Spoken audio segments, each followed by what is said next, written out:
ફરિયાદ અને સંકલન સમિતિની બેઠકમાં પાદરા વિધાનસભાના ધારાસભ્ય ચૈતન્યસિંહ ઝાલા દ્વારા કરેલ રજૂઆતો સંદર્ભે જણાવ્યું હતું કે આજની સંકલનમાં મુખ્યત્વે ગંભીરા બ્રિજની દુર્ઘટના બની છે, તેમાં પીડિત પરિવારોને મૃતકોનું વળતર વધુ આપવા તેમજ એ પરિવારોને અન્ય સરકારી સહાયો આપવાની રજૂઆત કરી છે।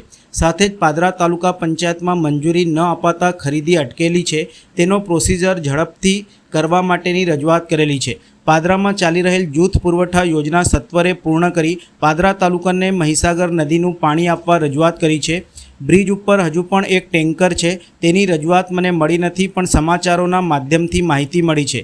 તેની કાર્યવાહી ઝડપી કરવા માટે પણ કલેક્ટર સાથે પરામર્શ કર્યું છે અને તેની કાર્યવાહી ઝડપી બનાવવામાં આવશે।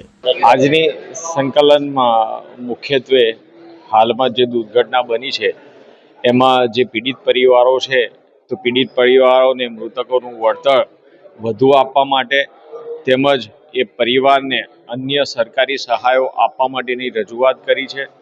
સાથે જ પાદરા તાલુકા પંચાયતમાંથી કરવામાં આવતા જેમ ઉપરની બીડ તેને મંજૂરી આપવામાં આવતી નથી, જેના કારણે છેલ્લા 2 વર્ષથી જેમ પરની તમામ ખરીદી અટકેલી છે, તો તેને તાત્કાલિક મંજૂરી આપવા માટે અને ભવિષ્યમાં આ પ્રકાર જેમ ઉપરથી જે ખરીદી કરવામાં આવે છે તેનો પ્રોસિજર ઝડપથી કરવા માટેની રજૂઆત કરવામાં આવેલી છે। સાથે જ પાદરામાં ચાલી રહેલી જૂથ પુરવઠા યોજના તે સત્વરે પૂર્ણ કરીને પાદરા તાલુકાને મહીસાગર નદીનું પાણી આપવા માટેની રજૂઆત કરેલી છે।